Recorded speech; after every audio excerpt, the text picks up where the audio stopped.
देखो, हम लोग पढ़ने वाले लाइन्स एंड एंगल्स। पहले कुछ टर्मिनोलॉजी है लाइन्स और एंगल्स में। टर्मिनोलॉजी कहाँ गया वो रिमोट? ये है।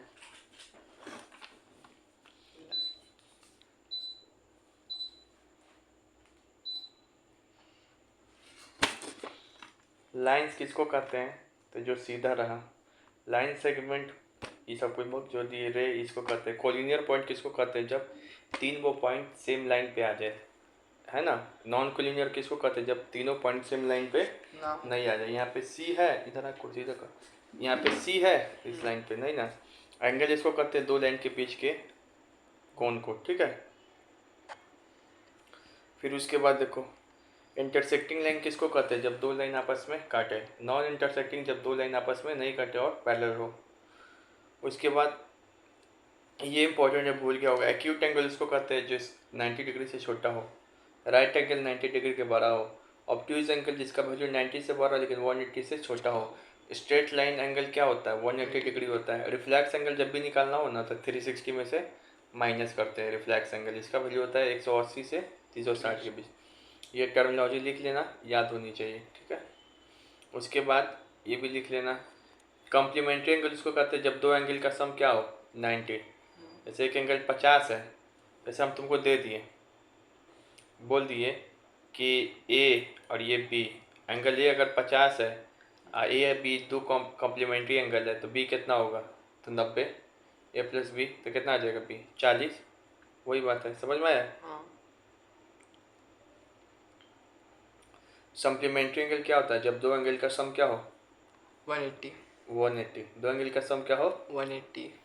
तो एंगल एक 60 है, A plus B equal to 180, B क्या हो जाएगा?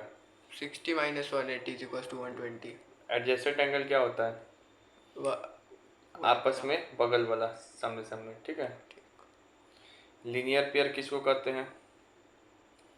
जब ए और बी क्या हो? उन दोनों का सम 180 हो। लीनियर पेयर उसी को ना कहते हैं जब दो एंगल का सम क्या हो स्ट्रेट लाइन पे? 180। वर्टिकली अपोजिट एंगल किसको कहते हैं? वर्टिकली अपोजिट एंगल किसको कहते हैं? जैसे कि ए का यहाँ पे वर्टिकली अपोजिट कौन है? सी। बी का डी। वही बात है, ठीक है। Corresponding height. अब यहाँ पे देखो, और भी एंगल का टाइप्स है। कोरस्पॉन्डिंग एंगल्स होता है, ठीक है ना। कोरस्पॉन्डिंग एंगल्स मतलब सामने सामने वाला। देखो, कोरस्पॉन्डिंग एंगल होता है, को इंटीरियर होता है, एक अल्टरनेट इंटीरियर एंगल होता है। कैसे? तो जैसे कि कोरस्पॉन्डिंग मतलब क्या होता है? सामने सामने, तिरछा तिरछी नहीं, सामने सामने। जैसे एंगल 1 का कोरस्पॉन्डिंग 5 है, 1 का 5 है, 4 का 8 हो जाएगा, 2 का 6, 3 का 7, 1 का 3 नहीं, 1 का 6 नहीं, 1 का 4 नहीं। समझ में आया कोरस्पॉन्डिंग एंगल लिखने का मतलब? आपस में कोरस्पॉन्डिंग एंगल क्या होता है? इक्वल। को इंटीरियर एंगल क्या होता है? तो को इंटीरियर मतलब अंदर वाले एंगल का सम क्या हो जाए? 180। जैसे कि हम बोले ये लाइन है, एक ये है, एक ये है, तो ये वाला और ये वाला सामने सामने वाला, इन दोनों का सम को इंटीरियर है। को इंटीरियर एंगल का सम क्या होता है? 180। तो राइट एंगल होना चाहिए दोनों। राइट एंगल की बात नहीं है, को इंटीरियर का सम क्या होना चाहिए? 180। 180 होना चाहिए। ज़रूरी थोड़ी है ये 60 हो सकता है, ये 120 भी हो सकता है। नहीं समझ में आया? ई का 180 नहीं है, 18 का 180 नहीं है, 45 का है। इंटीरियर अंदर में कौन है? यही ना दिखाई पड़। 4536 36 180। ये बहुत इंपॉर्टेंट है, लिख लेना ये भी। अल्टरनेट एंगल समझ समझ के लिखना। अल्टरनेट एंगल मतलब क्या होता है? Alternate interior. तो अल्टरनेट मतलब तिरछा भी हो, अंदर की ओर हो, तो अंदर में तो यही एंगल सब आ रहा है।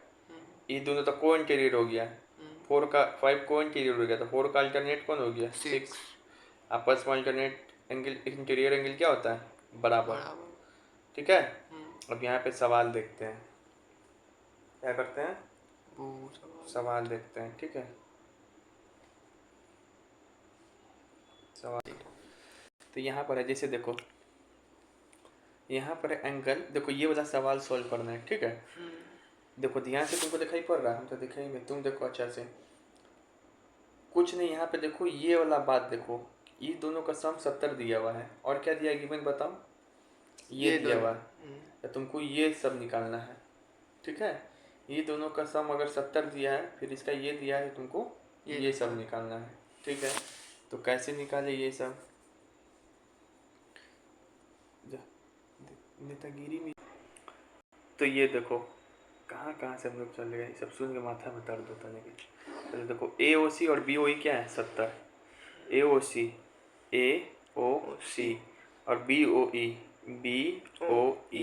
इन मतलब ये पूरे इसका सम और इसका सम क्या दिया है 70। ठीक है, हमको नहीं पता है कि इसका वैल्यू कितना है इसका वैल्यू कितना है, लेकिन हमको पता है कि दोनों का वैल्यू का सम कितना है 70। बी ओ डी कितना दिया है यहाँ पे, बी ओ डी 40। अच्छा बताओ बी ओ डी 40 दिया है तो तुम्हारे दिमाग में कुछ क्लिक कर रहा है, क्यों दिया होगा? क्रॉसपॉन्डिंग अल्टरनेट नहीं निकाल हाँ, सकते वही यहाँ पे? Alternate, sorry corresponding. कौन बोला ये भी 40 हो जाएगा? हाँ। तो बताओ जब ये भी 40 निकल गया, तो जब ये 40, ये दोनों का सम अगर 40 था 70, तो ये 40 हो गया, तो ये कितना हो जाएगा? 30। ये 30 हो गया।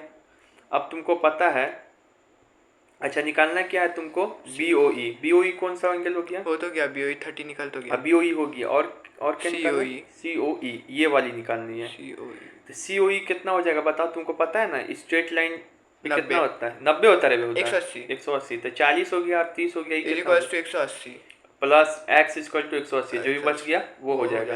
लेकिन जो आ गया ना सी ओ ई, तो सी ओ ई आगे नहीं निकालना है। हाँ। तो तुम देखो रिफ्लेक्स लिखा है शब्द, रिफ्लेक्स जब भी लिखे ना, तो जो एंगल निकालेगा ना उसको 360 में से क्या करेंगे? माइनस। तो यहाँ देखो लिख भी दिए कि रिफ्लेक्स बोल रहा है, और जो मतलब बोलेगा ना, ये क्या चीज बोले जाता है रिफ्लेक्स एंगल, तो 360 में से क्या करते हैं? माइनस। अब चलो यहाँ पे लिखा हुआ भी है, वही सब बात है, हम समझा दिए, यहाँ लिखा हुआ है, तुम अपने पढ़ सकता है। देखो यहाँ पे क्या लिखा हुआ है, तो गए कैसे करना। फिर भी तुम देखो लिखा हुआ सॉल्यूशन कि ए ओ सी बराबर बी ओ डी, ए ओ सी बराबर बी ओ डी, क्यों? वर्टिकल या अपोजिट एंगल। इस हिसाब से जो ए ओ सी भी हो जाएगा 40 हो जाएगा। ठीक है, अब देखो ए ओ सी और तुमको ए ओ सी अब बी ओ ई का सम 70 है जैसा पता है। ठीक है ना, तो इसमें से तुम बी ओ ई निकाल दिया, कितना गया? 30। मतलब ये बी ओ ई 30 हो गया। अब इसको तीनों को सम, मतलब इन तीनों एंगल को सम करेगा तो कितना आ जाएगा? 180। और उसमें से सी ओ ई कितना गया? 110 और 110 माइनस 360 रिफ्लेक्स एंगल के लिए। देखो कौन है वहाँ पे, तो वो समझ गए ना एंगल। अब यहाँ पे देखो बोल रहा है कि ये फिगर में कि X Y M N intersect कर रहा है ओ पे, अगर इसमें एंगल पी ओ वाई क्या है 90, मतलब ये वाला एंगल क्या दिया हुआ है? नहीं। तुमको ए बी इक्वल टू क्या है? 2:3। ए बी इक्वल टू क्या है? 2:3। ए बी एंगल कौन दिखाई पड़ रहा है इसमें बता? नहीं दिखाई पड़ रहा है यहाँ पे 2:3। रेशियो मतलब क्या होता है? रेशियो लगातार, हाँ बहुत बढ़िया, ये सब चीज़ तो सीखा है जिंदगी में तुम हमसे। 2x 3x करना सीखा है, बढ़िया बच्चा 11-12 में भी समझ जाता है, लिखा है तो उसको समझ में नहीं आता है कि x कर लगाना पड़ता है उसमें, है कि नहीं? तब बन गया। तो उसके बाद सी को बताना है, सी को बताना है। ठीक है, अच्छा तुम बताओ कि ये मतलब पता है इस बार वैल्यू तुमको 30 डिग्री 40 डिग्री सब चीज़ नहीं दे रहा है, इस बार तुमको सिर्फ दे दिया वैल्यू क्या? 2x और ये 3x। अच्छा बताओ इतना दूर को हम कुछ कह सकते हैं? 90 डिग्री राइट एंगल। ठीक है, बहुत बढ़िया। तो 5x का वैल्यू कितना हो जाएगा? 90 डिग्री। तो x का वैल्यू कितना हो जाएगा? 80। हो गया कि नहीं हो गया? 80 हो गया, 18 हो गया। लेकिन एंगल सी का वैल्यू चाहिए। x का वैल्यू तो हम लोग निकाल दिए, लेकिन सी का वैल्यू कैसे निकलेगा? तुम बताओ कैसे निकलेगा सी का वैल्यू, सोचो। तो देखो प्रैक्टिस करते करते होगा, हमसे भी ऐसे ही नहीं, कोई रूल नहीं है इसमें, ये सब प्रैक्टिस का चीज़ है। ठीक है, देखो ये इतना दूर को क्या बोलते हैं, अब समझ में आ गया? अच्छा वो 180 डिग्री। तो एंगल बी प्लस सी बराबर क्या हो जाएगा? ड्यू टू लीनियर पेयर ये स्ट्रेट लाइन कितना हो जाएगा? तो बी कितना है? बी कितना निकाला है? बी आपको 3x। तो 18 तरीके 54, 3x लिखेगा यहाँ पे, x का वैल्यू हो गया ना, प्लस एंगल सी बराबर 180। तो एंगल सी निकल गया। यहाँ देखो यहाँ यही चीज़ है, यहाँ यही चीज़ किया हुआ है कि ये लिख दिया। अब हम बताएं लीनियर पेयर के कारण 180, x का वैल्यू 18 हो गया, तो ए बराबर कितना हो गया एंगल ये बराबर 36 आई 54 हो गया बी और बी प्लस सी 180 लीनियर पेयर के कारण तो ये डिग्री हाँ बस हो गया ठीक है। तो आज तू ये वो क्वेश्चन दिए इतना ही 4 वो क्वेश्चन दिए ठीक है आज बड़े